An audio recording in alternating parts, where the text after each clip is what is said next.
largely of active Walt Disney World Resort area firefighters and EMTs, as well as other retired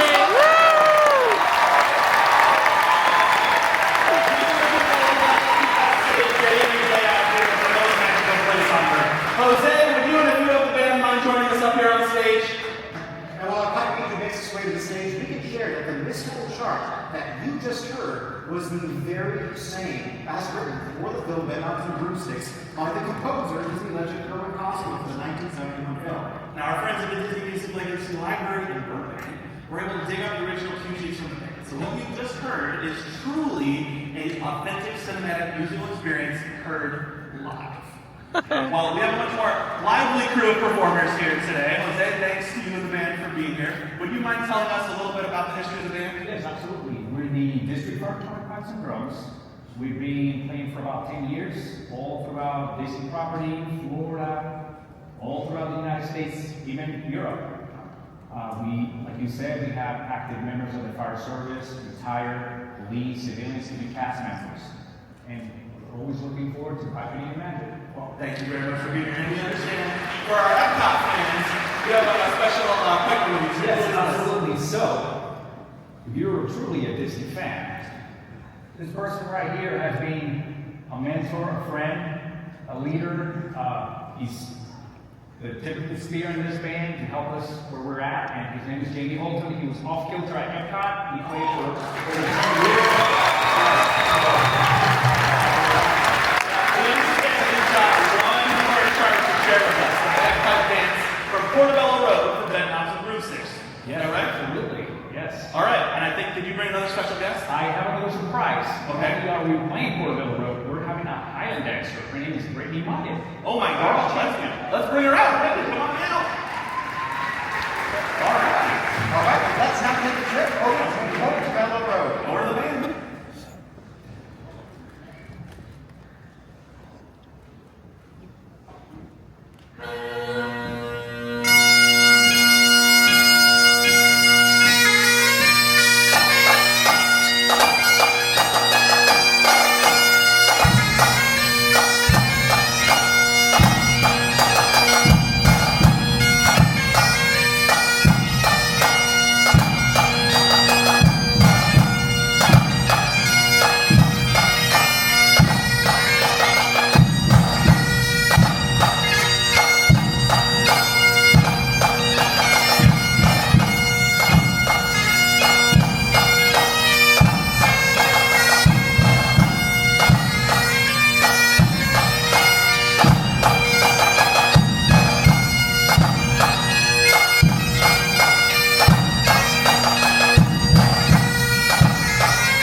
I don't know what just happened, but when I got off stage, it was dark and there was floating armor and things, and I had a sword.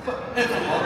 You're safe. You're here with us. Well, where did you find the sword and the helmet and the room? I don't know, it was dark, but there was a back. Okay, all right. Well, I think maybe we should wrap up. We'll wrap up. This point, yes. And a special thanks are in order. Yes, lots of people. We have so many people today. Everybody on this screen, plus a lot more. But most of all, a very special thanks to and Jesse.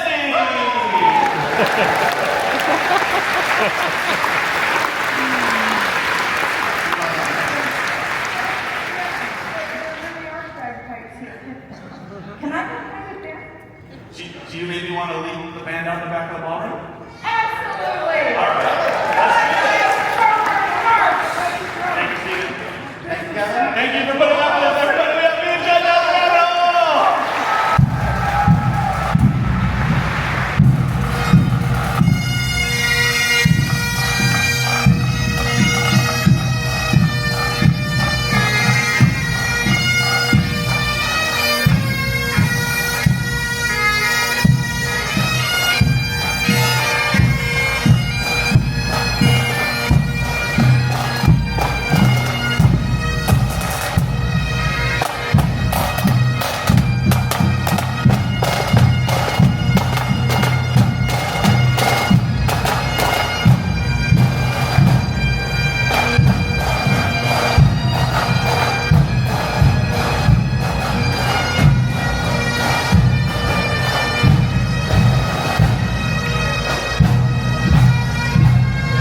Library, and bon appetit.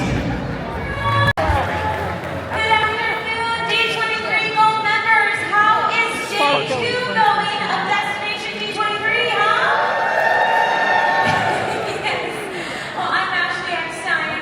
Once again, I am back as your host, and we're going to pick 5 new players for a really, really fun trivia. It's presented by Disney Plus. Are you ready to get started? Okay, so we pre-selected 5 players. Let's bring them on up. Come on up. Come on up here. I can't wait to see who is brave enough for our Disney Plus trivia today. Come on down. Come on down. Follow the sparkle. B. Kauai, C. Oahu, or D. Maui? Oh, I heard that. So D, A, C, D. Okay. And the answer is B. Oh, man. Not a single right answer. You know what? I would have gotten it wrong, too. I totally would have gotten it wrong.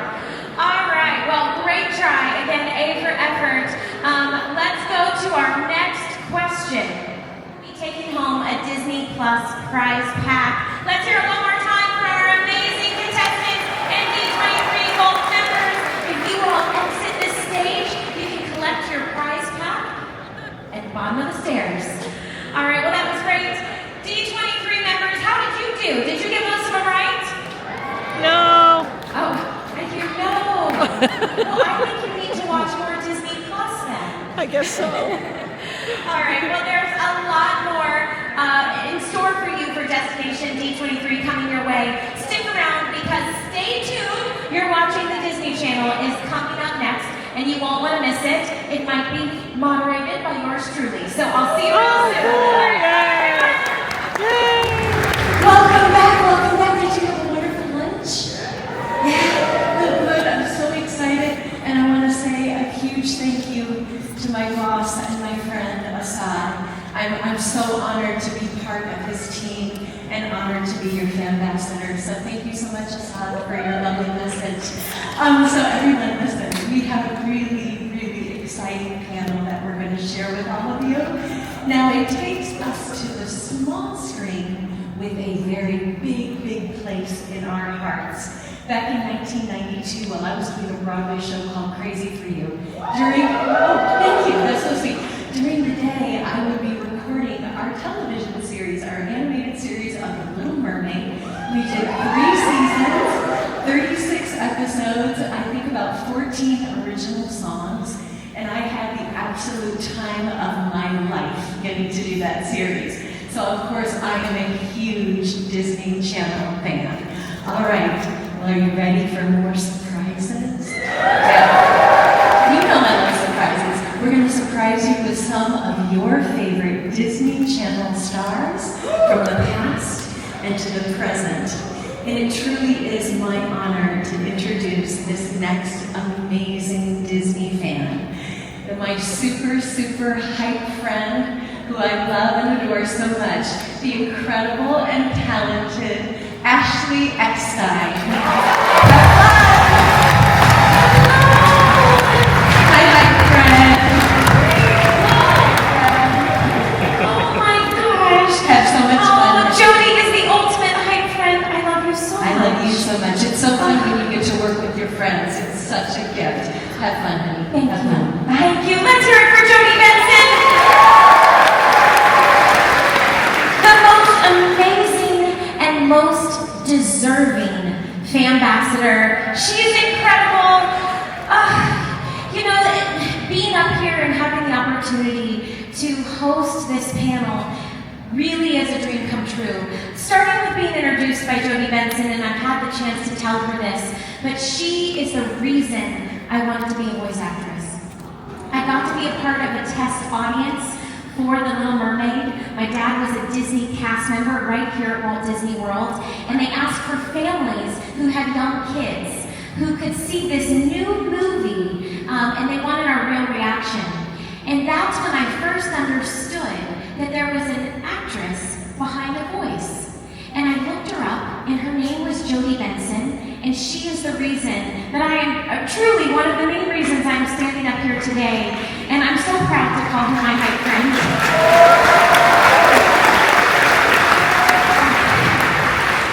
Now, I grew up right down the street. Like I said, my dad was a cast member, and back in 1989, I got to go to a live taping of the all-new Mickey Mouse Club. Yes! Who remembers that? Did anyone ever get to see Mickey? Yeah. Okay, so that's also when it clicked for me, that these kids that were in my TV were actual real kids, and that I could be just like them. So that's when I decided I wanted to be an actress. And eventually, when I moved to California, I didn't want to win an Oscar, I didn't want to win an Emmy, I just wanted to be on Disney Channel. Truly, that was my dream! And I was able to make it come true when I played Muffy on That's So Raven. Thank you. Alana saw that she likes D23. For anyone who knows, that's what she sounded like. Thank you to the one Muffy fan that's in this room. Thank you, I've seen you. So this is very, very cool. I'm going to stop talking now because we have some amazing panelists. But before we bring them out, let's take a look and take a trip down memory lane. Let's play this video. Okay, let's start by introducing our amazing panelists. Let's hear it from Raven's home and Disney Junior's Ariel. We have Michael Michelle Harris. Let's hear it from Michael Michelle. And from the High School Musical franchise, Monique Coleman. From Lizzie McGuire, let's hear it from Jake Thomas.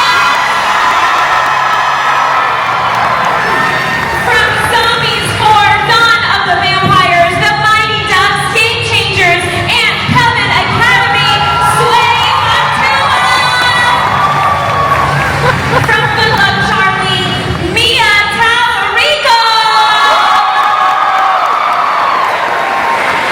Let's hear it from Wizards Beyond Waverly Place, Janice Leanne Brown.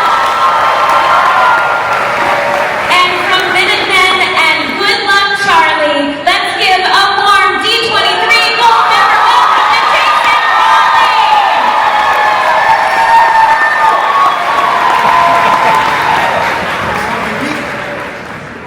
Oh my gosh, okay, here, sit down. Y'all, this is just like we're hanging out in our living room, just casual, in front of 4,000 friends. We're good. This is just casual, but honestly, I've never sat so far away. It's like, hi, Jason. Hi, nice to meet you. Actually, we haven't officially met yet. Hi, nice to meet you. I'm Ashley. And Janice, I didn't get to say hi to you yet. Good to see you. Yes. Okay, I'm going to run back to my chair. All right. So, welcome. Have you had a chance to be here and play in the parks at all? We have. I know Janice and I have. We went to the parks yesterday. So much fun. So much fun, right? Absolutely. Okay, well, we're going to get the nerves out real quick.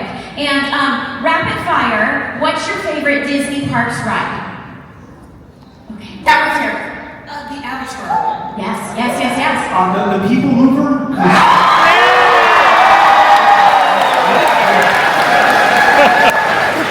We both have the same one. It's Guardians of the Galaxy. Yes. Janice? Guardians for sure. Yes, absolutely. Indiana Jones at Disneyland. Well, soon we're going to get it here at Walt Disney World. Okay, that was mediocre, y'all. All right, okay, so one more rapid fire question. Just get the nerves out. What is your favorite DCOM? Or, okay, you have your choice. Either your favorite DCOM, or if you could play any other character other than your own, what would it be? Okay, actually, this is not Disney Channel, but it is on Disney Plus. I love Hamilton. Have always loved Hamilton. I think George Washington or Alexander. Yes, ma'am, what's that? I'm going to take us back a very long time ago. Please. And I would really love to have been Windy Lou.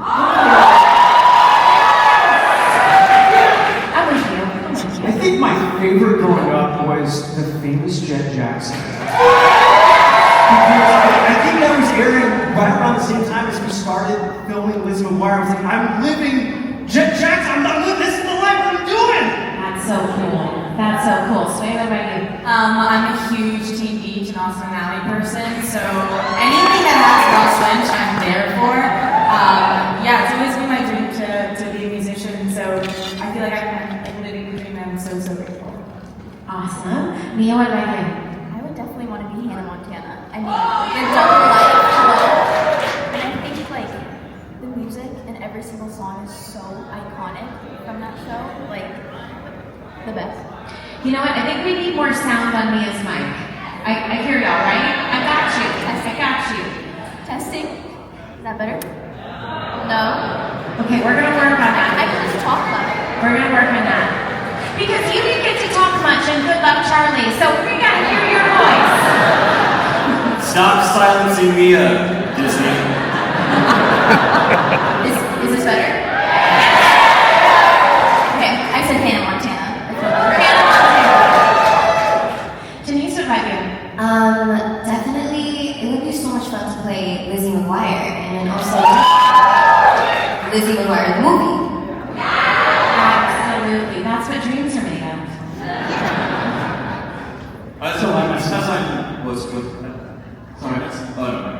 Because I'm 80 years old, I grew up watching like Mickey Mouse, Donald Duck cartoons. Like my Saturday morning was that. And then I feel very seen by Justin Russo's anxiety and like rule following obsession. So I think I feel like I kind of am him already. So I love it. It's his transition for me just to be.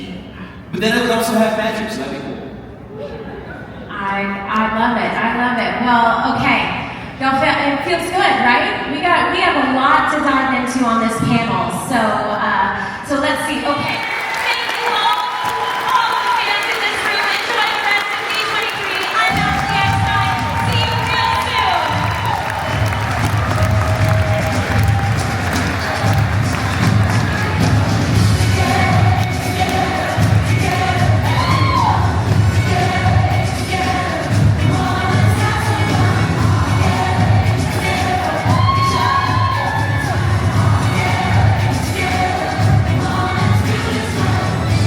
If I can make it through this. Here's the Hall of Prayer for Good Harvests, and you should all recognize it if you did that, right? It features architecture of precise geometrical relationships. So as an example, the numerical ratios that are built into the structure, there are two different columns. Say one might be 3 units in size and the other 5, and that creates a 3 to 5 ratio. Now this and other odd-numbered ratios were reserved for the vertical columns of their architecture, or the heavenward measurements. Meanwhile, even-numbered ratios were reserved for horizontal or earthly measures. Now that sounds complicated, but what it means is that these particular geometrical ratios are uncommon in most Western architecture, but they align with Chinese architectural customs, and they help visitors feel that it's an authentic and it's a real connection to the cultural design in China. You don't understand it particularly, but you feel it, which is amazing. Now, of course, since the development of Epcot, we have debuted 2 parks in China. We debuted Hong Kong Disneyland, which celebrates its 20th anniversary on September 12th, and Shanghai Disneyland, which turns 10 next June. Can't believe that. I absolutely can't believe that. So here are also some of the earliest admission tickets that we have for each park, and these are now part of the Archives collection.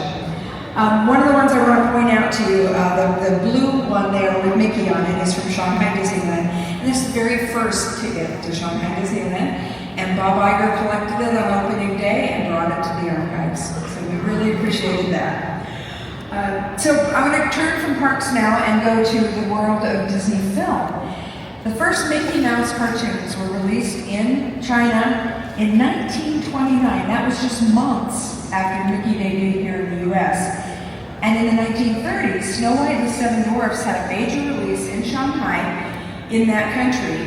And that was was only in 1938, so it was just literally right after it debuted here in the US as well.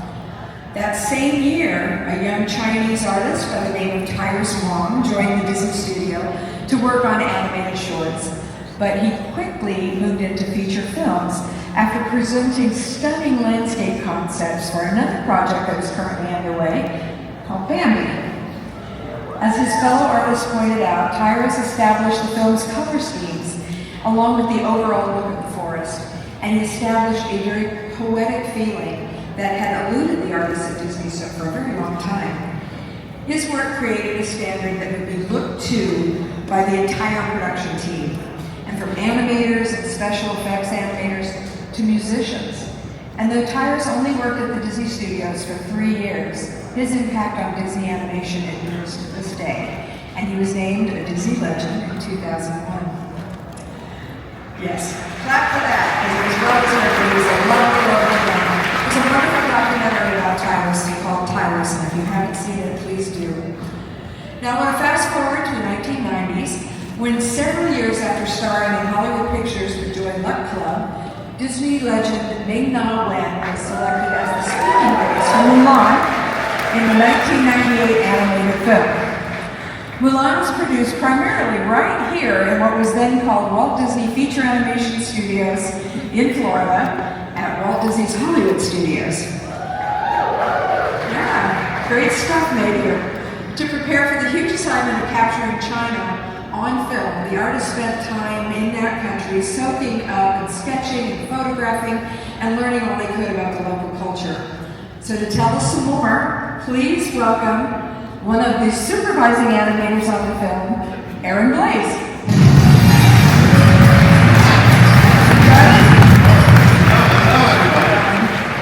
You want to tell us a little bit about what you did to make that film? Who's that guy? The guy with the long hair?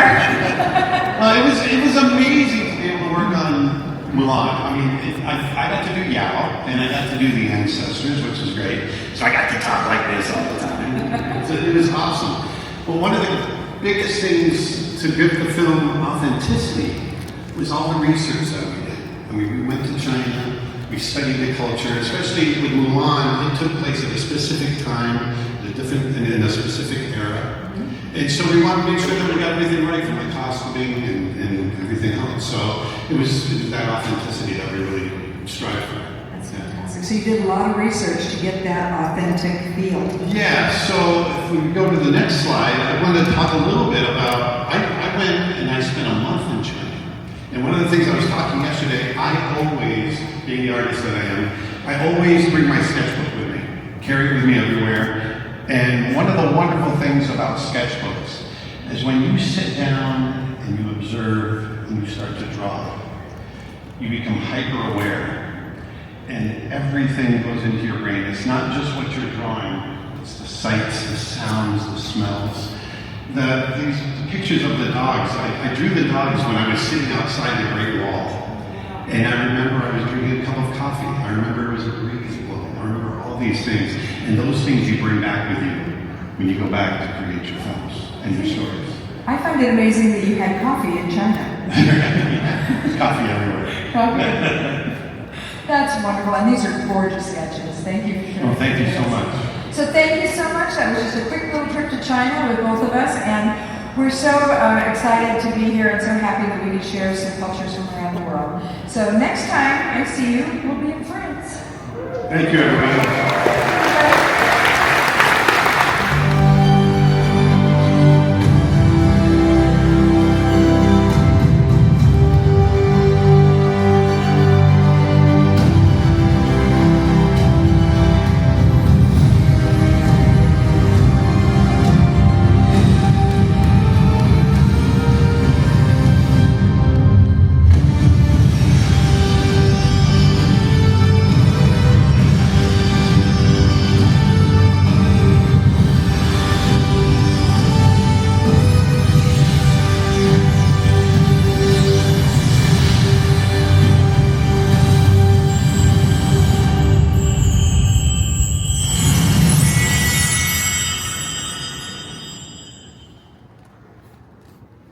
Think you know Disney castles? Think again, as Imagineers are about to share behind-the-scenes details and little-known facts from castles around the globe during Beyond the Spires, an insider look at Disney castles. Our panel host is the creator of Challenge Accepted, with over 5 million subscribers on YouTube. She has trained with the Secret Service, FBI, and even mastered Harry Houdini's deadliest magic trick. In one of her recent episodes, she spent the week alongside Disney Imagineers to see what it takes to bring our parks to life. Please welcome Michelle Conrad.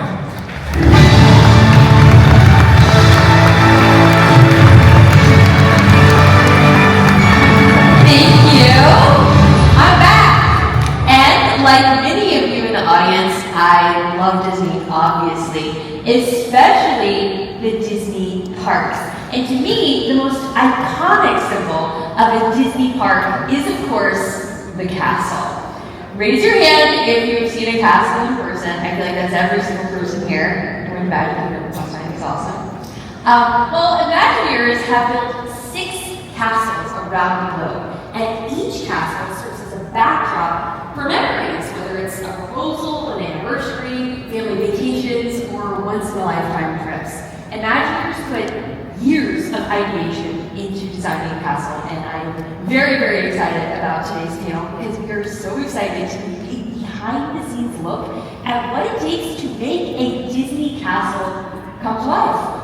So, let's get started. Please welcome our panelists, Executive Producer Wyatt Winter, Executive Creative Director Jason Grant, Art Director Katie Gibbs, and former Imagineering creative Tom Morris. Right? Let's go, Jason. Hi, Katie. Tom, legend. All right, thank you all for being here today. I have been geeking out so much with you backstage about the history of castles and how all of the magic comes together. I'm so excited to share with everyone here in the audience. So each of you has had personal experience working on many groundbreaking Imagineering projects, but today we want to hear all about castles. And also, dispel some castle myths, but more in depth than the run-of-the-mill. The Cinderella castle at Disney World is taken apart for hurricanes. We all know that is not true. And instead, we're looking for a best of the best. Some of our most inspiring moments, you may say. There you go, Jason. That's Julia. Exactly. All right, well, let's dive in. I would like to first start with the absolute basics for those of us who are not Imagineers in the room. How do you build a castle? Yeah, so Imagineers start researching castles. Obviously, castles have been around for centuries.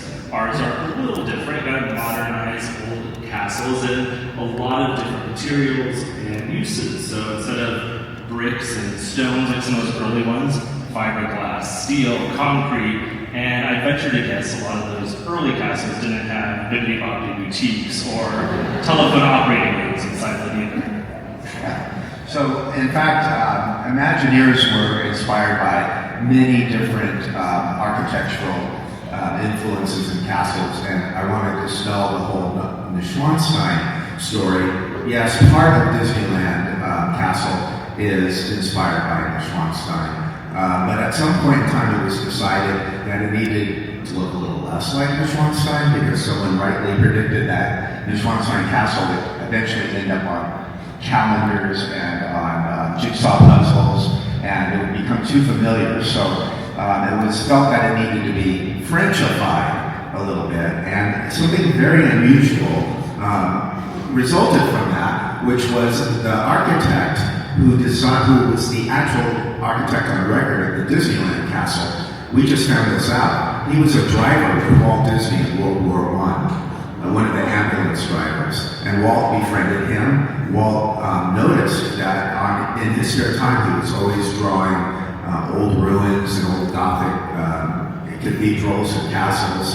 And Walt went back to the United States, but this architect, his name was Roland Hill. He stayed in France and he studied at the Beaux-Arts in Paris and got his architectural degree there, went back to the US, the Depression hit, so he went to work for the different film studios. And so 20 or 30 years later, time to do Disneyland's castle, And Roland Hill, by coincidence, is on the 20,000 Leagues film shoot, and he's brought over to WED to work on the castle and to get a more of a French influence. And so you'll see little bits and pieces of French Loire Valley castles integrated into Disneyland's castle, including that very famous Viollet-le-Duc spire that is there on the Sleeping Beauty castle. Many people feel Walt said, put it there. We don't really know for sure. It may have been Roland Hill. Well, I love what you're saying about real world influence. I'm curious, is any part of the castles functional? There's a very real-world function from old castles, drawbridge. So this is some footage that we recently found of the drawbridge testing at Disneyland. It's been officially used twice at the grand opening and also the reopening of New Fantasyland in 1983. As we were preparing for this panel, we actually reached out to Disneyland partners and asked them about it, and they were willing to lift up some of the rails and test it and show us today that it still works and functions if you wanted to. And while here at Walt Disney World we may not have an amazing functioning drawbridge, we do have 7 of our own castles that I think puts us in the lead for castles at a Disney resort. We have 3 at the Magic Kingdom, Cinderella's Castle, Prince Eric's Castle, Nice Castle. We have 2 at Epcot with Anne Pavilion and 1 at Norway. And then we have my favorite castles, which are ones at Summerland. Earlier, we always did a Christmas photo in front of the snow castle. I love winter. And the other castle thing that we haven't really gotten into is how many are actually in It's a Small World. So there's quite a few in there as well. So we've got a lot of castles here at Walt Disney World. Well, I'd love to talk a bit about Disneyland Paris. I got to go for the first time earlier this year, and I think that Paris might give some of the Walt Disney World castles a little bit of competition with the addition of a castle and a palace. So at the beginning of this panel, you mentioned we're going to give the audience some exciting news, and I think it's the right time to share an update on the Disneyland Paris castle from the Disney Adventure World team. Hi, D23. My name is Michel Bill from Walt Disney Imagineering Paris. And today I'm happy to share with you the latest from our construction site of the upcoming World of Frozen. Please take a look. Disneyland Paris is home to many castles, like our majestic Sleeping Beauty castle. Now, I'm sorry, who are you? No, I'm saying we're going to have to talk to Michelle and see if we can get it in the castle. We have more castles. We've got to keep the lead. Yes. Well, staying with Disneyland Paris, Tom, I'd love to ask you about the design of the castle. Okay, well, I was the show producer for Fantasyland in Disneyland Paris, and also oversaw the design of the castle at Disneyland Paris. And of course, it was challenging because Paris is like the land of castles of France.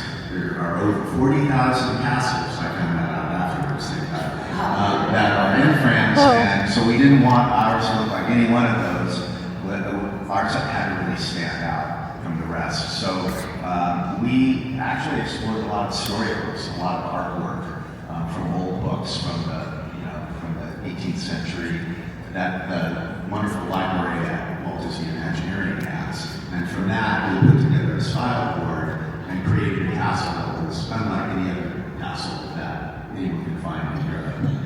But we made sure to give it a little bit of a French accent, so it still looks French, but it's like a French fantasy castle. I have to ask about one of the details on the castle. Okay. Escargot, if you will. Oh, yeah. Why are there snails on the castle?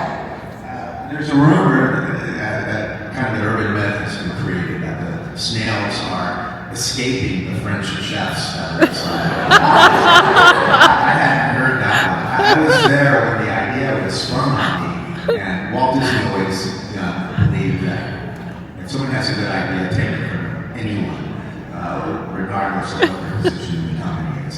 And there was an architect who's one of the architects, actually a draftsman, working on it, and he drew up that spire with snails on it. And he said, what if we put snails on this spire? And I don't think he was expecting me to like it, but I thought it was a great idea. So I just said, let's do it. And that's the only story there is behind snails.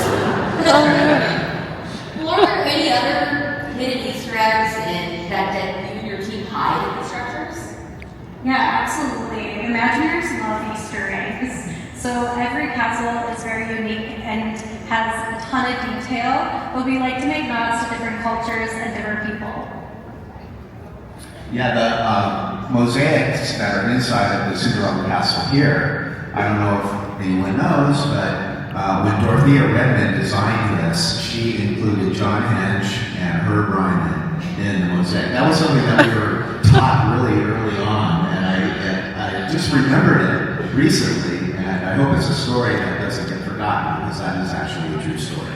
That's such a special way to, first of all, leave an Easter egg, but also tie in the artists who build these structures into the permanent history of the land. It's really beautiful.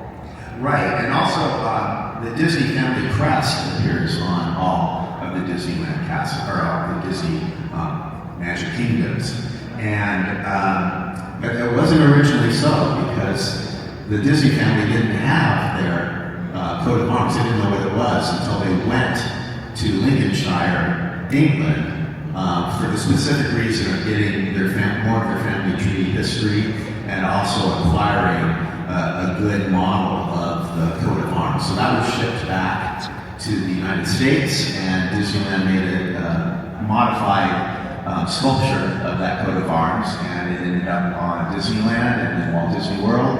Disneyland Paris, we had it off on the side, and it's been included on all of the castles since then.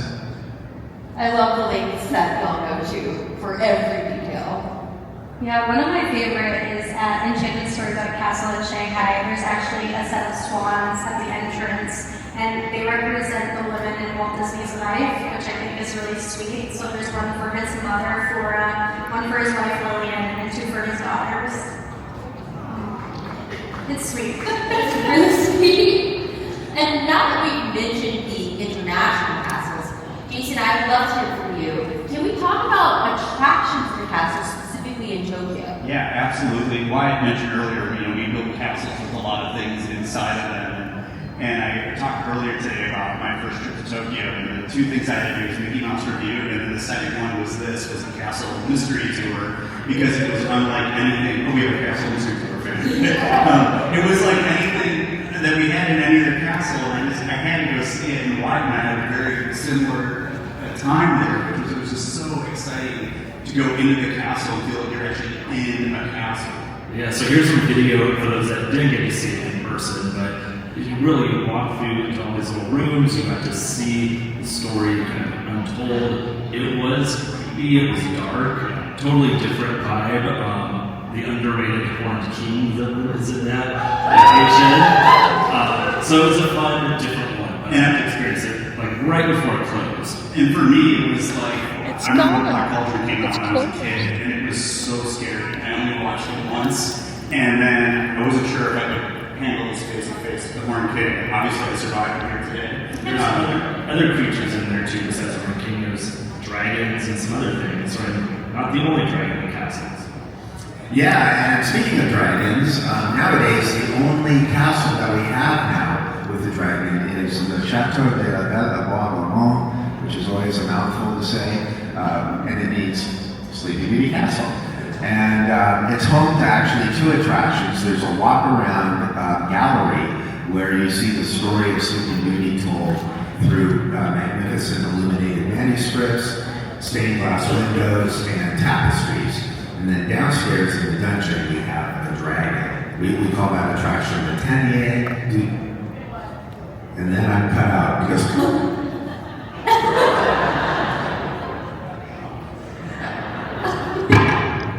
so I'll just use American terminology. The Dragon's Lair at Sleeping Beauty's castle. See, now it works.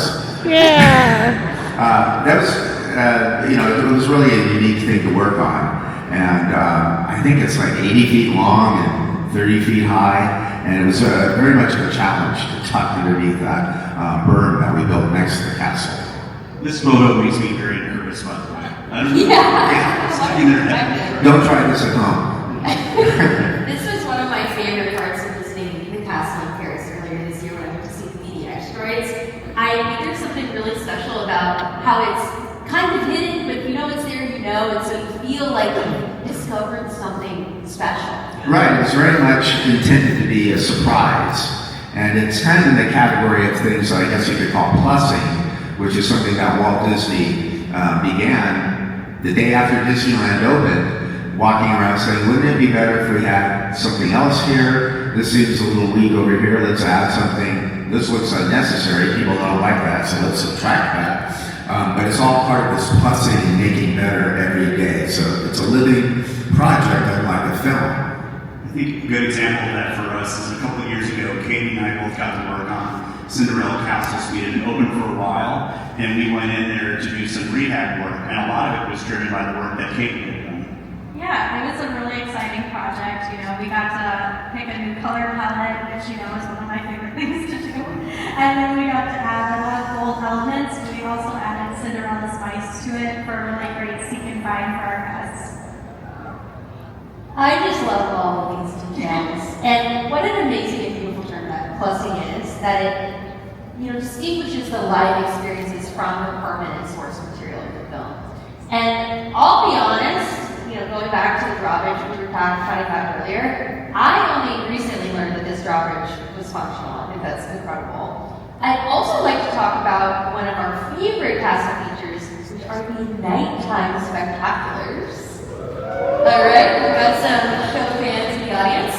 And to do that, I'd love to bring out an expert from Disney Live Entertainment to talk a little bit more about that. So everyone, please welcome show director James Silson.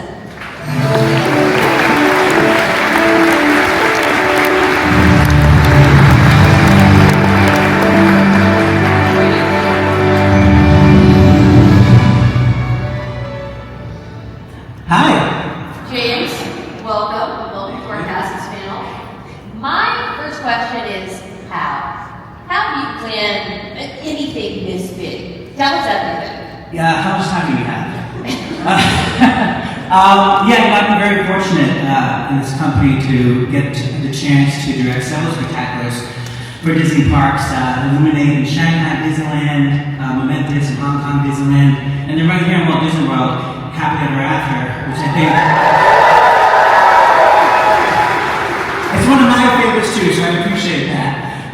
But you know, it always starts first, as anything that Disney does, which is with a story, right? We're storytellers first. We decide on the theme, we decide on, what kind of message we want to deliver to our audience, right? Because this is that final kiss goodnight, this is that last dose of Disney magic that we give to our guests before they leave our parks. And so, it's really important to us. But the next question that we ask is, what role does the castle play in that story? Because this castle is the icon of the parks, right? Like that is what people are seeing when they enter, and that's what they're going to see as they're leaving. And so we really want to make sure that we don't lose the importance of that. And so, as an example, in Happily Ever After, we decided to make the castle really a character in the story. So just like in that storyline, our characters go on this journey of pursuing their dreams and finding their happy ever afters, so too does the castle. The castle dreams, the castle journeys, the castle has fun with friends. The castle, discovers romance and faces adversity and, finds its happy ever after. And there are a couple of moments in that production that I think really exemplifies that. One is, as you guys have all seen it, so you know these moments. There's in the friendship section, there's a moment when the castle suddenly forms a mouth, right? And starts singing along. That's what friends are for. Right there, that is an example of how we personify the castle, give it a personality. And it feels right, and it feels right because from the beginning of the show, we allow the cast to have a personality, even if you're not really aware of it. And then another moment, and my personal favorite, is during the adversity section. We have a moment where the characters battle on the castle, and the castle itself is really under attack. And in the aftermath of that battle, we're, as an audience, watching this castle, and we see this castle in ruins, in embers, and if you've been in that audience, it's silent, right? It's just this moment of everyone really emotionally connected. And yes, we're emotionally connected to the character stories, But we're really in that moment emotionally connected to the castle. We're related to this castle. We're seeing this castle destroyed, and we want anything to see that castle come back to life, right? And then Mufasa makes his entrance, he says those iconic words, remember who you are. And in that moment, the iconic castle comes back to life. And not only does it become what it once was, but it goes beyond that and becomes greater than it's ever been in that moment of triumph as it arrives at happily ever after. So, that's a great example of how, emotionally connected we can be to these structures. And it's a real testament to the team here and teams that across the globe, the WDI teams who bring these castles to life. Because, truly, they are iconic masterpieces, but there's so much heart in them that we as an audience, I think, really connect with them as well. Thank you. I know it was a long speech talking about it, but, I'm very passionate about this. Telling the story of these castles is amazing. So. Yeah, I'm also curious, when you were designing the show, and maybe I'm getting too far in the weeds here, how do you do that from a technical perspective? Is it happening at the same time the castle is being built? Is it happening just after? How does that work? Yeah, every single project is a little bit different. Obviously, Happily Ever After Cinderella Castle's been here since the beginning, and there's been lots of different spectaculars that have taken place upon that castle. And so we had the luxury of going and testing content and seeing how that might register and read. But like an example, Hong Kong Disneyland, when we worked on Momentous, in that storyline, we wanted the castle to embody the timepiece and our characters to go on this journey of childhood into adulthood and beyond, and let that castle kind of be a representative of time passing. But the interesting thing was that there was no castle. Because in that moment, while we were designing the show, our Walt Disney Imagineering friends were designing and constructing the additional part of the castle that now has become the Hong Kong Disneyland castle we all know and love. But it was a tremendous partnership. Our Walt Disney Imagineering team really helped us out, giving us the 3D models to work with and digital models to work with. And so we were able to test that stuff in the digital space and then come to the location and see it come to life. I think the other thing that was really fun for me was to have the opportunity to connect on things like some of the materials, on the core side of what might take projection better. And so, the cast really, in that collaboration with WDI, really became a great canvas for us, which I think was really, really fantastic. The other thing, I'll just mention this real quick, is how that castle was constructed. You guys have probably seen some of the video content playing here, but, I was not a part of this. Our Walt Disney Imagineering friends were a part of this, but I got to see some of it, and how it was built in modular pieces, and then each module was brought to the site, and then installed individually as they kind of built the castle like building blocks. I'm pretty sure that's the first time that's ever happened. And what a successful venture that was. If you ever get a chance to see it in person, it is one of the most stunning castles I've ever had the pleasure of being around, and also obviously putting a spectacular on it. So really fantastic. And thanks to these guys. Well, let's continue clapping because James did so much very well at that, especially how Disney Live Entertainment brings these castles to life. Let's give James another round of applause. Thank you.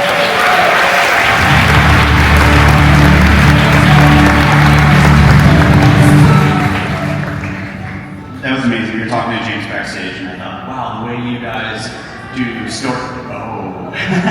the way you guys do storytelling on castles is so remarkable. Sometimes we cook up things or maybe bake them up just a little bit differently, and with that, we'd like to take you on a journey of some unusual castle overlays. And this is the 25th anniversary of Castle Point. I will tell you that, as a designer, Tom and I were talking about this. As a designer, I love this thing. Sometimes designing is about, throwing caution to the wind, taking all the risks, getting a little crazy, and this thing does all three of those in spades. It's absolutely incredible. I didn't get a chance to see it in person. I remember my mom came back from vacation and was showing me the photos of the castle. I was like, oh my God, it's 300 acres. was like, oh my god, this is amazing. I know, it still kills me that I didn't get to see this one in person. It's just over the top audacious. Somebody did the math that it was something like 55,000 tablespoons of cooking measurements. Yes. But it was just a fun overlay for it. But it wasn't the first birthday cake overlay. There was another one a couple years before that. That's right. One day I went out to Paris on one of my business trips and walked into the park and saw the strawberry shortcake castle. And well, there was a lot of debate, a lot of different opinions about it.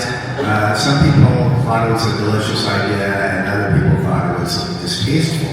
But the French folks really loved it. The audience, which is what counts, thought it was a grand idea. And the only problem was one day when I went out there, a few days later, and looked into the moat after there had been a rain, there was the moat had turned pink. All the water was pink, Pepto-Bismol color.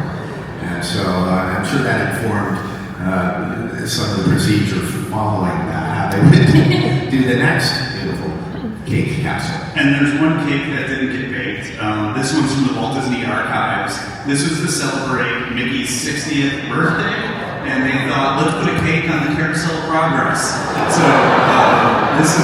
I love this one because we all know the carousel keeps turning, and I keep thinking this thing is like a cake display in a bakery. Like in my head, this cake also turns. It's not a static thing at all.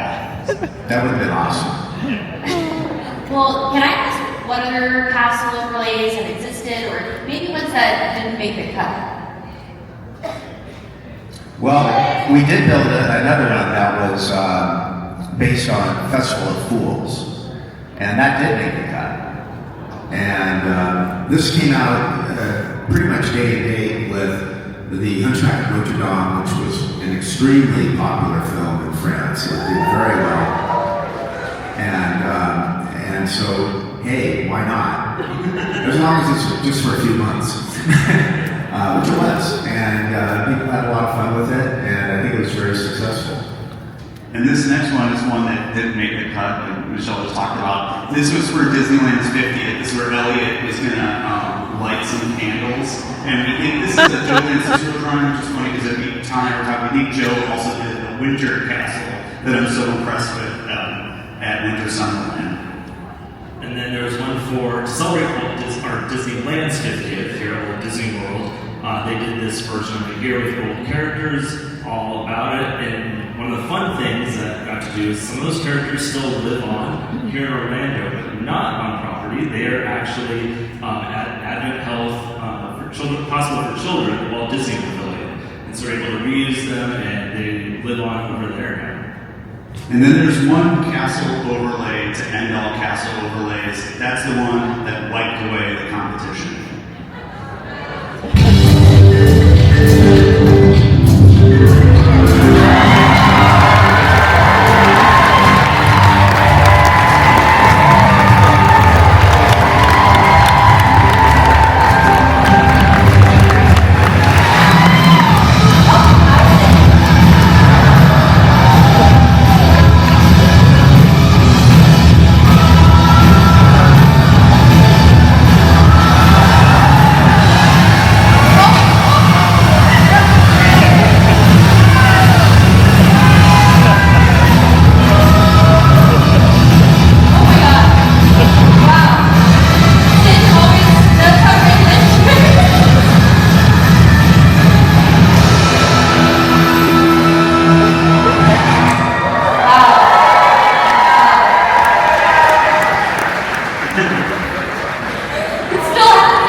Serious for a moment. This actually was like a serious and secret project. You're looking at the result right here. Alex Wright, who some of you know, Disney Imagineer here in Florida, actually designed this Stitch TV castle, which is what we called it at the time.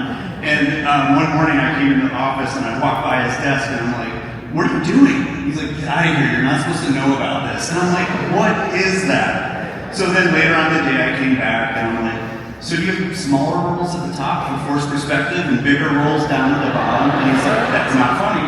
And Like 2 hours later, I come back and I'm like, are you doing single or double ply? Because when the guy says with, hurricane rated materials, we probably want to go with double. And he's like, you are not supposed to be talking about this. And then by the end of the day, I came by and I'm like, we're in Fantasyland, so it's definitely quilted, right? You're going to go with the luxury item. And by that time, he'd been done, and he's like, no, it's gone, it's over. And like 2 days later, this was out in the park. It was really one of those moments where you're like, I have to remember this. That's so What was it actually made out of? Alex can be very specific, but it was fabric, and so it was up there so it could drape and not break away. It's not real toilet paper, but it was quite a conundrum for the people involved. Great idea, audacious, risky, checked all the boxes. Awesome. That's incredible. I love the overlays, and I really think it's an incredible example of plussing on the castles like we were talking about earlier. And so to wrap this panel, I just have one last question. What do you guys think is the secret to a truly timeless and iconic look for these castles? Yeah, I think it all comes down to paint and color design. All of our castles have its own unique color design, so it's not one size fits all. In fact, every castle is created completely differently. So a good example of that is the stone on the lower portion of the castle. So for instance, here in Florida, we have 7 colors on the stone. And when we go to paint it, we actually number each stone, so it becomes an actual paint by number. You have to get the perfect blend, which is really cool. And then another trick we do is that we tend to keep the darker colors towards the bottom of the castle, and the colors get lighter as you go up. And that creates the illusion that the castle is much taller than it actually is. Another thing we do is we use specialty paints. So think metallics, iridescents, and that they really evokes the feeling that royalty lives in these castles. And lastly, we use high performance coatings on the roofs. And we have to do that to protect from the elements. But the cool thing that we do is we're able to do accelerated testing on all these coatings, so we know that they'll withstand the UV and the elements for at least 10 years. So I think knowing this, and Katie's worked on the castle directly, and the paint is such an important thing. And today we want to introduce one new paint scheme that is coming here to Cinderella's Castle at Magic Kingdom. We are bringing back a classic color scheme to the castle.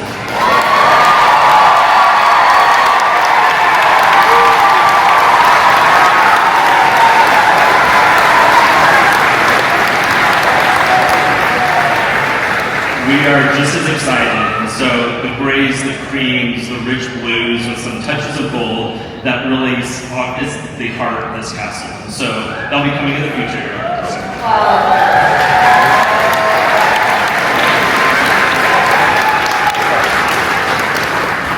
I can't wait to take a picture in front of the refreshed castle. I think it's going to be such a treat. Thank you all so much for joining us today. And before you head out, if you enjoyed this panel, the team at Imagineering have even more to share about castles in the next episode of We Call It Imagineering, premiering September 8th on YouTube. So you know what they say, you gotta be sure to like and subscribe. But we're actually really excited to give you a sneak peek of that episode right now. Things are a little mucked up backstage. I don't know what's happening, but I'm going to France. Want to go with me?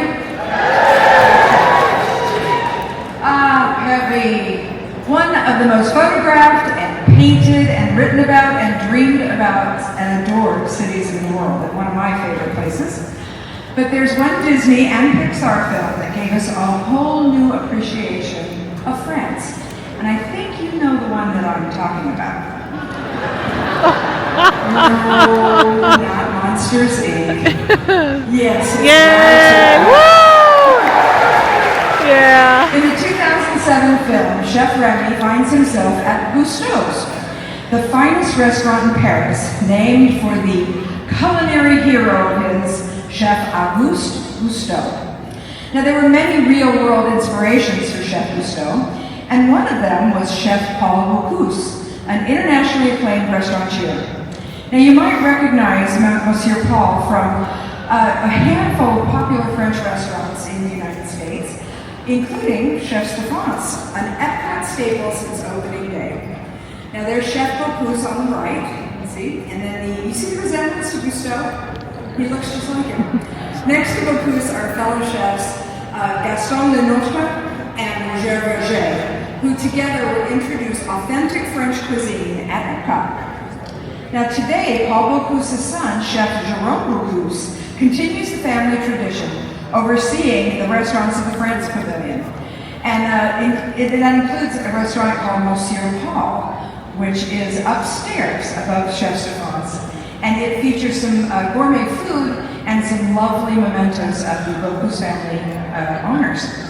Now downstairs, the France Pavilion is also home to the Palais du Cinéma, which features one of the longest running films in Disney Parks history, Impressions de France. Fantastic film.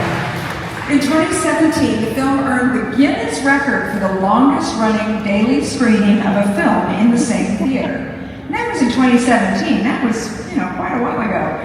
It's still running strong. So next time you visit, be sure to check out the lobby gallery of the theater. And there are some costumes on display there from the collections of the Walt Disney Archives. I'm very happy to have that exhibit there.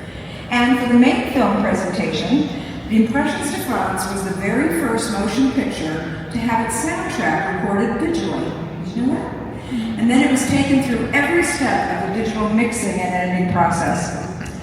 And many of the real-world sites and landmarks that would later be featured in Impressions de France had inspired Walt Disney, who would take many creative cues from Europe and local storytelling, including French versions of popular fairy tales. Now, depending on who you ask, the origin of the Cinderella story goes back to either 1st century China or Greece. But our 1950 animated feature was based on the story of Charles Perrault, who wrote his version in 1697, and it was his interpretation of that fairy tale. Perrault's version included elements like the fairy godmother, the pumpkin carriage, and the glass slippers. And when it all came time to adapt the Sleeping Beauty's story to film in an animated feature, the Disney staff again looked to Perrault and his French adaptation, which was called La Belle au Bois dormant. Now, for many Disney productions in the 1960s and early 70s, the studio turned for live-action entertainment to legendary entertainer Maurice Chevalier, who performed in Search of the Castaways, Monkeys Go Home, and the Aristocats, all of which featured songs by the Sherman Brothers. But what you may not know is the Sherman family ties to Maurice Chevalier go way, way back, even farther than any of those three films. In his very first American movie, Maurice Chevalier was in a film called The Big Pond by Paramount. And in it, he performed a hit song called Living in the Sunlight, Loving in the Moonlight. And that was written by none other than Tin Pan Alley songwriter Al Sherman, the father of Richard and Robert. Chevalier's influence on Disney extended well beyond his own lifetime. And when it came to voicing Lumiere in Beauty and the Beast, actor Jerry Orbach referenced in his words, "The archetypal Frenchman from the Maurice Chevalier mold is what he wanted to portray as Lumiere." To tell us more about the making of the 1991 animated classic, let's welcome the producer of Beauty and the Beast and The Hunchback of Notre Dame, both French classics, Disney legend Don Juan.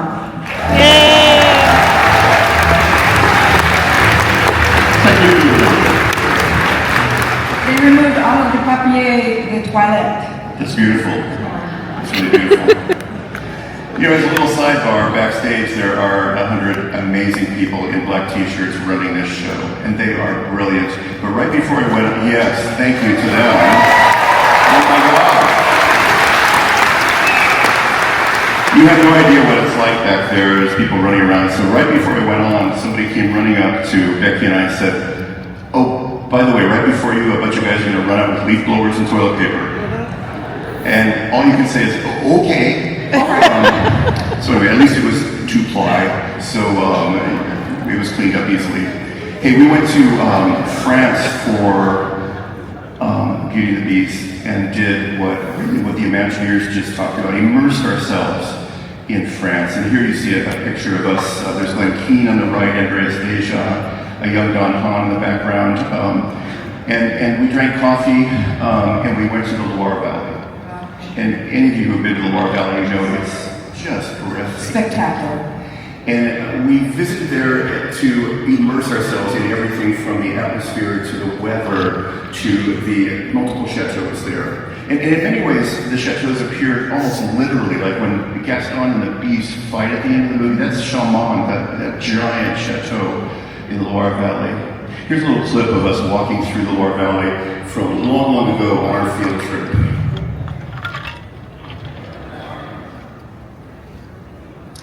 So Glenn Keane on the right, and very much like the Imagineers talked about, there's nothing like seeing the real thing. This is Chaumont, the beautiful chateau right on the Loire River, and we steal liberally from places like this because they're the real deal. And why wouldn't you? And so, and this was a very difficult part of the trip, having to stop and picnic on the banks of the river. There was some napping involved. So there's Glenn, Andreas, Tom Cito, there's me sketching. So it's a very challenging trip for all of us. There was wine involved. But we came home with pictures and images that still haunt me in a positive way. And I think when you see a film like Beauty and the Beast, or you see a castle at the parks, you really see these things and feel the authenticity of it. This is Chambord, where the roof is full of chimneys and spires, and it just felt like the right place for that fight to take place. So nothing like the real world to inspire the art of animation. Gorgeous, absolutely gorgeous. Now you made another film in France, not just The Hunchback of Notre Dame, but you filmed some other movies there. No, Hunchback was great because we got to climb up in Notre Dame Cathedral, but there's another film, and it is a fan favorite film that was animated in France, and has become like like the Rocky Horror Show or something. The title of the movie was it's a movie.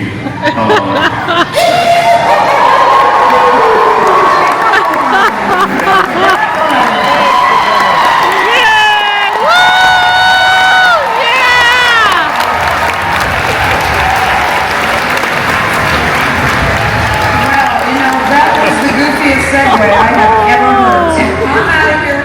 Have a great show, guys. Thanks, Becky. Bill Farmer. Yay! Woo! Good to see you. Hey, Bill, I'm going to bring out two more people that are central to this movie. Your son on screen is here, the amazing Jason Marsden. Jason?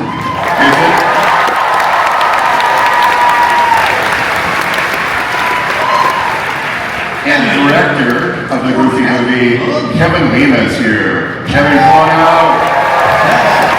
This is great. Have a seat, guys. We're going to talk Goofy for a while. It's actually still at home right now. How is everybody? Woo! What's up, D23? You know, this weekend's been great. I'm just going to say that out loud. You guys have experienced something great this weekend, which we'll talk about, a screening of the Goofy movie. But how did it all start? I mean, Bill, there was first the Goof Troop, and you got involved in that. So tell us about those early days. Oh, well, before the Goofy movie, I started doing Goofy's voice in January of 1987. And it was very few and far between jobs, actually. The first thing I did was called Mickey's Doggone Valentine. And I just had to do one line of ADR, or additional dialogue recording. It was to an old cartoon, and I'd never done that before. So I built into the studio, having never done this before, and have to replace a line of dialogue from, I assume, Pinto Colbig from an old cartoon, and it was terrifying. And at the time, I met Tony Anselmo, the voice of Donald Duck, who was doing Donald on that same show. He was sitting there as an artist drawing and doodling Donald. Yeah, he's brilliant. And I thought to myself, I was so green, I thought, well, we don't have to draw these guys too.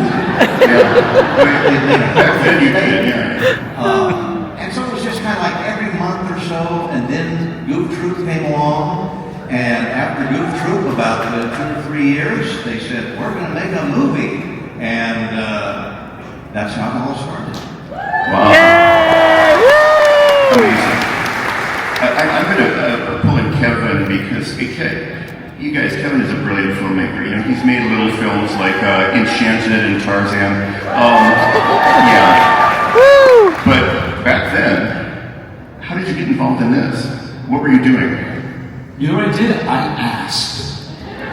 I wanted to be a director, and I had moved through the studio in a lot of different positions. I was an animator, a character designer, storyboard artist, and I said, I'd really like to direct. And they said, sorry, there's no room. They had the next 6 years planned, so I actually left the studio to follow some opportunities.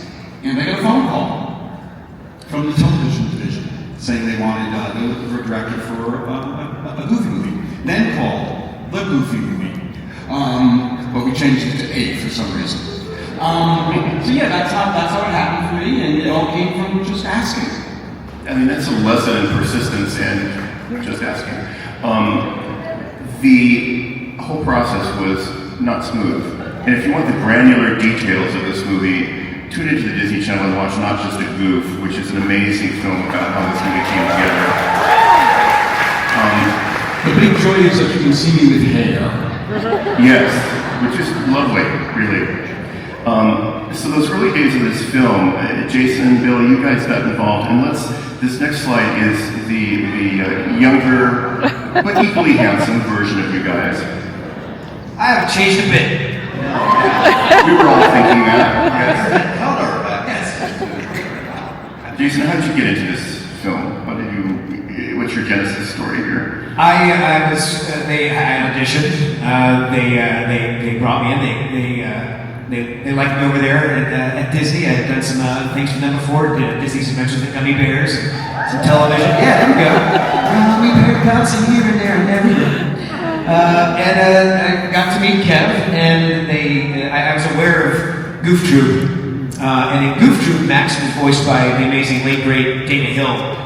And but for the future, I think they wanted like more of an authentic male teenage sound. And I was 18 at the time, pretty close to being still a teenager. And they explained that Max is a little bit older than 12, kind of going through puberty. So I have almost sort of like my product is I sound young naturally. I just pitched him up and gave him a little voice crack here and there, the whole puberty thing, and then maybe being like his dad, every time he laughs. Yeah. And I like it. They kept it in. Thank you. You're welcome. Thank you. Yes. It was meant to be. It was meant to be. Kevin, who are these people? I know the guy on the right vaguely because he just spoke. But tell me about this moment. So we were really, really lucky with this movie because we were able to get the actors into the booth together. That happens so rarely. So whenever we had the opportunity, Bill and Jason would record. I think you did most of your sessions together. Yeah, we shared space a whole bunch for almost 2 years. Yeah, so we brought in Kelly and Jason. And I think you have a little story about one moment. Yes, the amazing Kelly Martin here is Roxanne, my Roxanne. So you remember the scene where, I think it's at the end of the film, where Max confesses he lied. And she still goes with him anyway, at the end. But he gives her a little smooch. And we're doing the scene a few times, and then Kevin's like, we're all adults here. Why don't you guys, Jason, why don't you go over to Kelly's microphone, and when you kiss, why don't you just kiss for real, and we'll capture the nervous, laughter afterwards. So I did. I went over there, and it worked. I was nervous. I think she was a little nervous too, and that's the take you hear in the movie. Aww, that's very sweet. And Bill, did you kiss Jason? He shook hands, and that's about it. Yeah, no, that's appropriate. That's appropriate. Bill, I think, wow, you had a lot asked of you during this movie, and again, go watch Not Just a Goof on Disney Plus to find out. But you often sing in these movies, and I think I remember working with you way, way back, and like who knew that you guys sang, and kind of beautifully, operatically almost. Well, you don't expect Goofy to be a great singer, so I felt pretty lax about that. So, okay, whatever he does, it's going to be okay. Yeah. But yeah, they just came in, and we've done probably 20, 30 albums over the years, and all sorts of things. Usually Christmas songs, food songs, holiday songs, and it's just being kind of silly. But of course, the first thing we did on a Goofy movie was the songs, actually. The Open Road and Nobody Else But You. Yeah. And, I didn't know I could sing. I wasn't even in the choir in high school. Really? I was not in the choir, so they didn't know I could sing. So, but they just give you the songs and you're kind of expected to go in and sing the best you can and you do what you can. Did you ever think you'd get like a platinum record, being the voice of a dog? But it's so funny, my son's a professional musician, he's a drummer, my wife has a degree in jazz piano, and yet I'm the one with the gold record. So.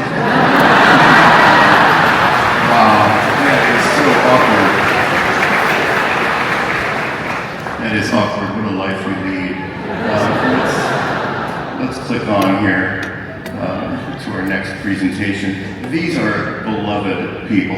Kevin, can you talk about, just creating this film, because you did it with an international group of animators. We did. Because we had a much smaller budget, we had to figure out how we were going to put this movie on the screen. And one of the ways we did it was with a couple of satellite studios that we had at the time.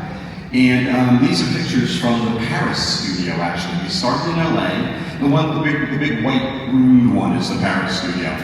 And they animated most of the film there. And we had to figure out how I was going to direct for the first couple of months, because I was in LA and they were in Paris, and we had no internet. There was no such thing as Zoom or FaceTime or any of that. So we had to come up with this way to do it. And what I did is I set up a video camera, and I taped myself going through the storyboards, page after page after page, doing all the expressions, doing imitations of these guys.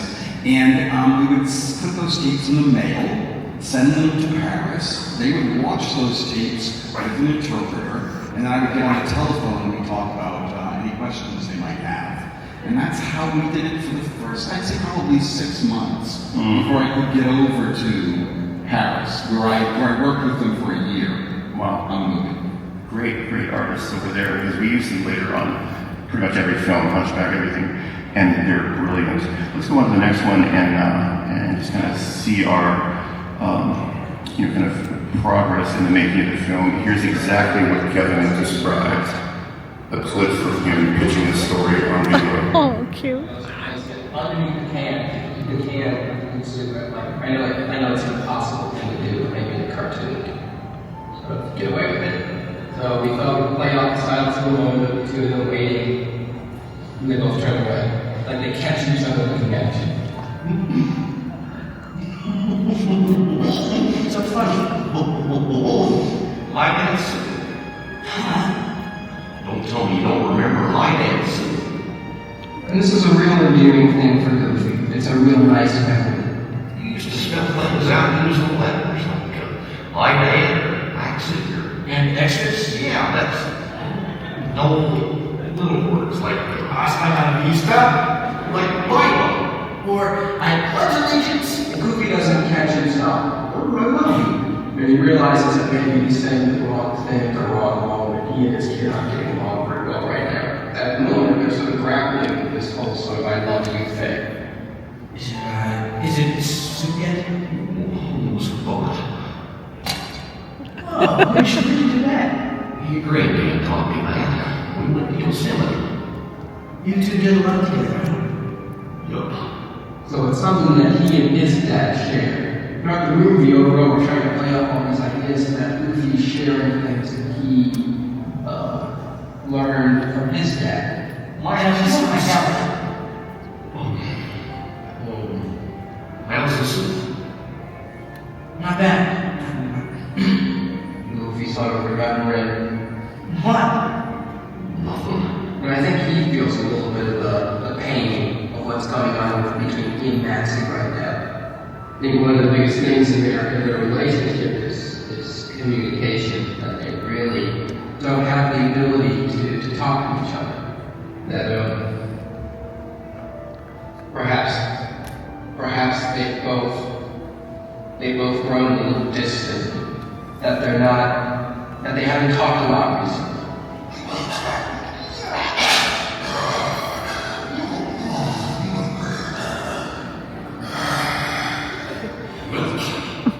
We'll get some shell. I don't think we're going to work tonight. Looks down at the cup. Kind of, what's left in the bottom of it. The cup comes in. Luffy takes it, goes into it. And it says, "Hug." A big step for Max. And then we're out. We see Bigfoot sleeping on the car. He loves his son more than anything in the world. There needs to be a lot of sensitivity at the end of this sequence. This is really the first point that Max and Luffy come together. Don't be afraid to be subtle. It isn't a big, huge, goofy, moment of sort of flamboyant overacting. So this is really a sincere, subtle, facial expressions say much more than what they're even saying to each other. There's a whole sort of hidden text of what's going on in the scene. We got to try to get that in the facial expressions. People don't always say what they're thinking. I think a lot of that's in this. They're having their first father-son kind of coming together, learning about each other. He's feeling more for Goofy, and Goofy's feeling for Max, even though there's a Bigfoot outside with underwear outside. You're an instant giant.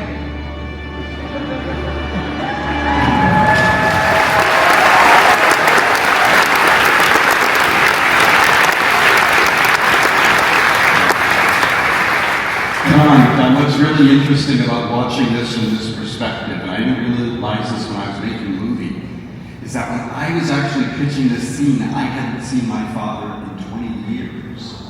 So all of that, all of who I was as an artist in that moment was coming into this scene. And I think it really elevates some of the material to have that connection. 1,000%, yeah.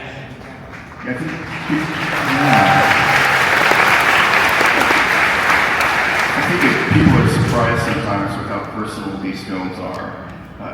They're under a Disney umbrella, which is a large organization. But when it comes down to making this movie, and you see Kevin read that story to his staff in Paris and hear about his personal story, it becomes very human, very personal. Bill, I think we probably feel the same way about this movie. Absolutely. I think we all, as an actor, you have to use your personal experiences to help make the character emote. So I was thinking of father-son experiences. I had a 5-year-old son at the time that the movie came out. And so when I was talking to Max at the beginning, I was talking to my son Austin, giving him the kind of lessons that I would like to have gotten myself, because unfortunately my dad passed away when I was 19, so I never really got to know him as an adult. And so these are probably, I was kind of emoting, I would have liked to experience, I would have loved a trip to Lake Destiny.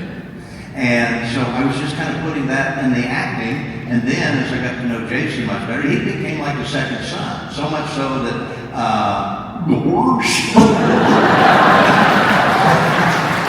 so much so that my son, after the movie came out, said, "Oh, is Max your brother?" And I didn't think I had a brother.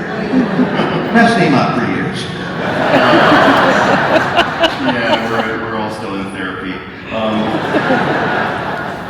Jason, you were the surrogate son in this movie, and certainly those relationships are very real life when you portray them with a pencil on paper. They're still very real. How did you feel about that, kind of stepping into those shoes? Because there's a lot of dramatic needs in this movie, more than any Goofy short that ever made before. Totally. And honestly, it was a challenge for me to perform Max being so mean to his dad. First off, I talked to my parents that way. I've been grounded forever. Yeah. And also, like, I grew up like you guys, being a Disney fan, and I love Goofy. He's just, I recognized at the time that he was just have the earnestness of Goofy and the connectivity he wants with his son. So being 18, I didn't have a child then, not that I know of. I have one now, he's 15 years old, and the connectivity I have now with the film is, my son's amazing, but he's 15. Y'all have teenagers around here, and my love language is touch, and I still love grabbing him and kissing him on the face, but now when I'm around his friends, I can't, do that. So I recognize that scene that we just showed in the car, it's like, okay, I have to kind of reserve my emotions for him until he figures out how to handle my love, But that's one of the cool things I think about this movie, is that when you first watch it when you're 7, right? Relax, right? And then you grow up, and you're goofy, and you show it to your kid, right? So it has this generational turnover, which I think is kind of beautiful. Well, clearly that's why y'all are here, right? Yeah, it's a Goofy track. My daughter's most favorite Disney movie is a Goofy movie, and when she was coming up, I would say, "Yeah, but Daddy made Lion King,"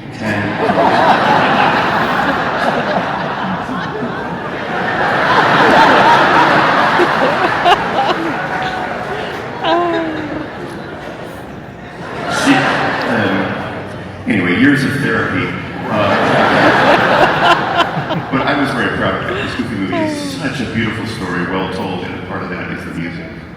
I want you guys to talk about the music, and Kevin, you can start how that folded into this movie and how you drafted these amazing musicians to be part of this. Well, we knew we wanted to do something contemporary. That was sort of at the forefront, is that we were going to sort of break a little bit of the musical theater form and bring contemporary music that was around in 1995, into the film. And that really led us that really led us to thinking about what kind of pop artist would be a part of this. And as you can probably tell, we took a bunch of big pop artists at the time and sort of made them our model. And we actually went and asked Prince if he would do the movie. Of course we knew he wasn't going to do the movie.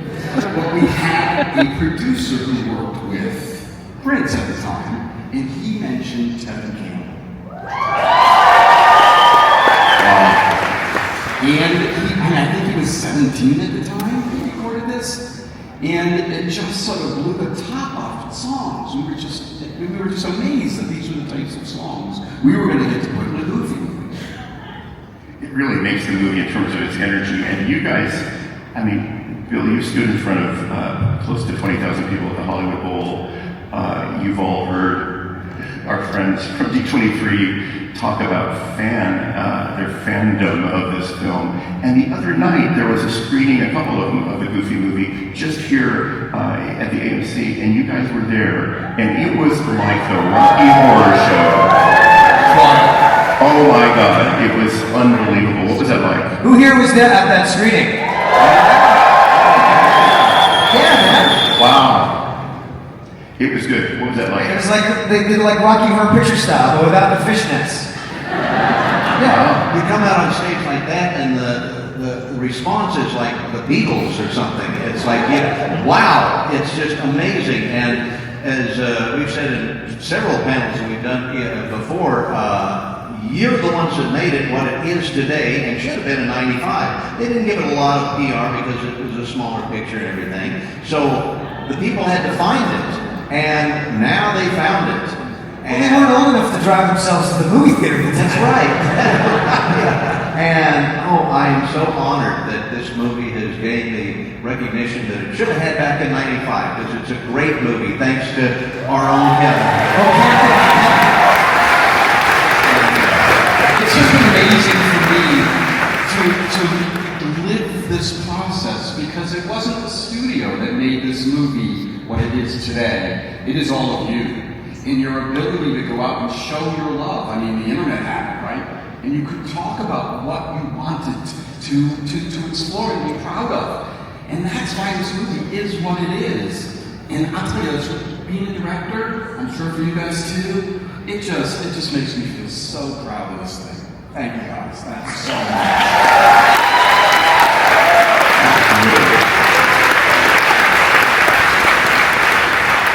Yeah, the energy that comes off of you guys, I can't tell you how kind of humbling that is, because we're also kind of the front guys for hundreds of people that work with us. Great animators, great voice cast, great people like Dr. Kane who, records us. There's so many people to express our gratitude for this film.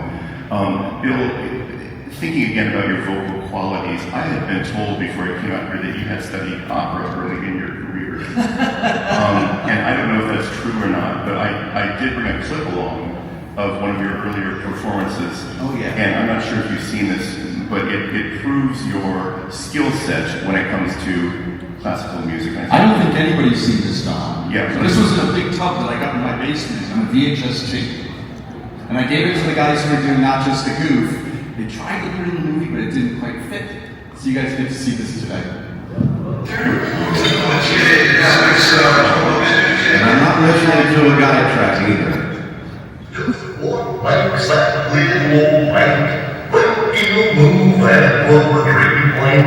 Anyone knows a man can't move a rubber tree plank. What he's got high hopes. He's got high hopes. He's got high and high in the sky.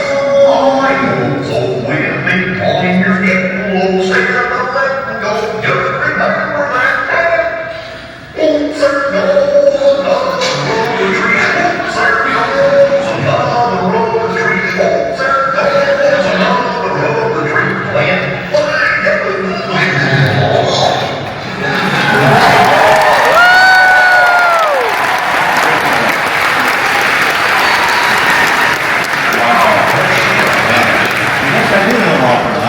It speaks for itself. Listen, on behalf of all of us, we thank you guys for making this beloved movie. Let's give it up one last time.